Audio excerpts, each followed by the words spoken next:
स्वामी जी, मेरा प्रश्न ये है कि जैसे ओशो ने भगवान ने बताया है कि पुरुष के लिए ध्यान और स्त्री के लिए प्रेम। तो ध्यान में तो साधते जैसे वो मृत्यु के वक्त वो फिर उनको जैसे साधना आ जाता है, वो देख पाते हैं। तो जैसे जो प्रेम प्रेम में और भक्ति में जो होता है उसमें जो वो कहाँ तक वो उस चीज को साध पाएंगे या वहां तक वो पहुंच पाएंगे, कहा गया है मैं इस समझ बारे में। नहीं पा रहा हूँ माँ, आपका सवाल नहीं समझ पा रहा हूँ। आप क्या पूछना चाह रहे हैं? मैं ये पूछना चाह रही हूँ, ओशो ने कहा है ना पुरुष के लिए ध्यान और स्त्री के लिए प्रेम। तो ध्यान में तो साक्षी हो जाते हैं और अपने मृत्यु के समय देखते हैं कि वो क्या हो रहा है क्या नहीं हो रहा है, वो सब उसको देखते हैं, अलग हो जाते हैं। तो वो एक्सपीरियंस, मगर जैसे हम जो स्त्री के लिए बोले हैं तुम प्रेम में जाओ, तुम भक्ति में जाओ, तो उसमें वो साधना या वो उस चीज को वो उस चीज तक पहुंच पाती है, या वो जब मृत्यु के टाइम तक वो भी उस तक पहुंच। हाँ, नहीं, ध्यान पहली में बात, ठीक है, पहली बात तो ओशो ने जो कहा है, उन्होंने कहा है कि पुरुष चित्त, पुरुष से नहीं कहा है, पुरुष चित्त और स्त्री चित्त। अब पुरुष चित्त के लिए ध्यान आसान है, क्योंकि पुरुष का जो स्वभाव है वो आक्रामक है, स्त्रियों की तरफ पैसिव नहीं है, एक गहन स्वीकार में नहीं है। और उससे विपरीत बिल्कुल स्त्रियों का स्वभाव झुका हुआ, वो पहले से झुकी हुई है, वो पहले से समर्पित है। तो उसका जो बुनियादी स्वभाव है ना, वो समर्पण है। तो ये चित्त की बात की है पहली बात। तो सारे पुरुषों की बात नहीं की है, सारे स्त्रियों की बात नहीं की। मेजोरिटी, हाँ मेजोरिटी में डाल सकते हो आप उसको, कि जो पुरुष चित्त से, ऐसी स्त्रियां भी है जो पुरुष चित्त वाली है, तो उसके लिए ध्यान आसान हो जाता है।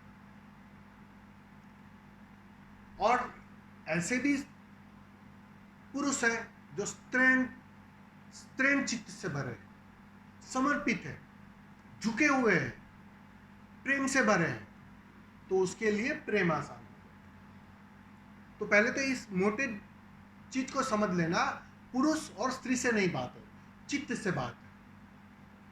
अब रही बात, आप पूछ रहे हो कि पुरुष के लिए तो ध्यान है, विधियां है, और स्त्रियों के लिए क्या है, अब यही पूछ रहे हो ना माँ? नहीं स्वामी जी, वो स्त्री के लिए प्रेम और भक्ति का मार्ग बताया है, बट वो वहां तक वो जहाँ पर पुरुष जा करके मृत्यु के क्षण में वो रह पाता है, देख पाता है अपना, वो उसी तक क्या स्त्री भी पहुंच पाती है? हाँ पहुंच पाती है ना, केवल स्त्रियों के लिए एक्सपीरियंस के आसान है। माध्यम यहाँ मेरी समझ ऐसी है कि स्त्रियों के लिए बहुत आसान है मिटना, क्योंकि वो तो पहले कदम पर ही मिटना शुरू कर देती है। उसके पास इतना घना अहंकार नहीं है पुरुष की भांति, वो तो से। पहले ही समर्पित होकर प्रवेश करती है, झुकी हुई ही रहती है। तो वो झुका हुआ, वो क्योंकि ध्यान के मार्ग पर भी आखिर में तो समर्पण ही लाना पड़ेगा। आखिर में तो देखो, हर हाल में अपने को खोना है। तुम ध्यान में बैठे बैठे देखते देखते अपने को खोलो, या किसी व्यक्ति विशेष, किसी गुरु, किसी परमात्मा, किसी मूर्ति के प्रति समर्पित होकर अपने को खोलो।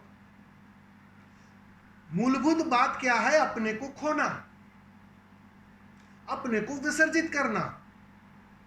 ध्यानी भी खो जाता है। इसीलिए तो बुद्ध ने उस अवस्था को शून्य कहा है। क्यों है शून्य कहा? क्योंकि बुद्ध ने जाना कि ध्यान करते करते एक दिन ध्यानी भी खो जाता है। ध्यानी भी बचेगा कैसे? तो एक दिन ध्यानी पूरी तरह विलीन हो जाता है, और जो बचता है उसके लिए क्या कहूं मैं? तो उन्होंने कहा शून्य। अब देखते ही देखते खो गए, उन वीडियो के माध्यम से खो गए। उसी को हम ध्यान कहते हैं। और कोई मीरा है, नाचते नाचते खो गए, समर्पित होकर खो गए।